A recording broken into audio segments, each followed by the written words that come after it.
we're going to look at not only today conflict and what it is and how it gets stirred up, but we're also going to look at how our personalities take a play in it. Now, that D personality is called the dominant personality. So some of us know that. Typically, a dominant personality are going to be those leaders in our organizations. And our Ds go, yes! They're the individuals that when there's a chaos or something going on, of conflict going on, they're typically those that are targeted and focused, and they're going, this is how we exit the building. Everybody get set, let's go. Our I personality within DISC are influentials. And our I's love that. The I is the main personality that thinks that they're like the best personality of the entire group. They're like, oh, you don't want to be anything other than an I. We're the best personality that's out there. But they're the social ones. And then the big idea makers. They're the ones that are thinking of and conceptualizing, hey, let's think outside of the box. Typically, they're the ones that are going to start and be innovators.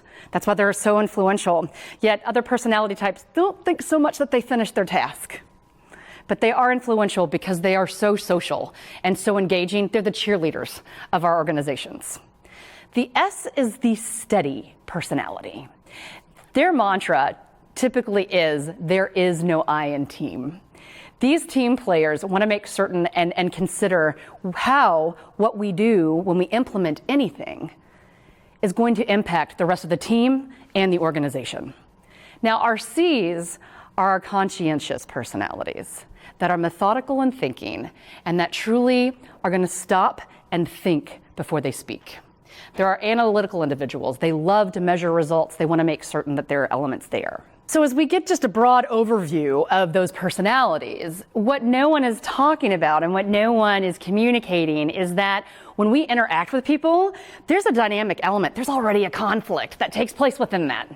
Because when you put a room full of a set personality all together, eventually it's going to be too much. When they say all things in moderation, it's true, even when it comes to our psychology of communicating and our personalities.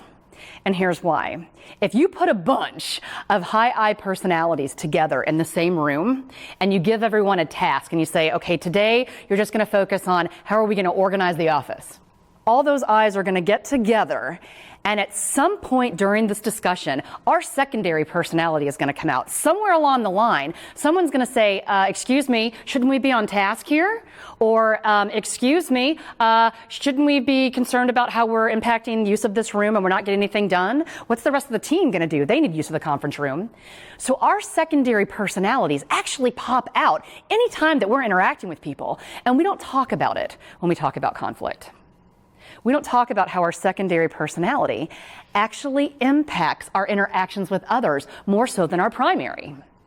Now, I think at some point or other, we've all heard that element of what we exude out to the world, we get back. So we're actually mirroring, if you will, our personalities. Have you ever noticed that when you are interacting with individuals, let's say you're getting ready to meet a brand new friend, and your friend says to you, you're going to love Beth. Beth is the most amazing person. She's sweet. She's exactly like you, and you're going to love her. And then you meet this individual, and you can't stand them. You can't stand them. It's because they're too much like us. It's like our magnets have flipped at that point. Our secondary personality comes up, and we start judging. And it's because of that similarity, that such strong similarity, that we do find that conflict within there. So what do? How do we look at conflict? What can we see it? Now, some people say, I see it as an opportunity. I absolutely can see it as a way to do service recovery, if you will. And that's a great approach. I love, and having a background of customer service, I love conflict. I use it as a way of like going, oh my goodness, yay. We can look at our processes and figure out what we can do better. We can look at certain patterns that we might have with our client interaction. So when we look at conflict, yes, there is opportunity. It is a way for us to look at different ways to evaluate our existing processes. It's a way for us to look and see, is there a pattern here? Do we keep having this same client complaint every single time?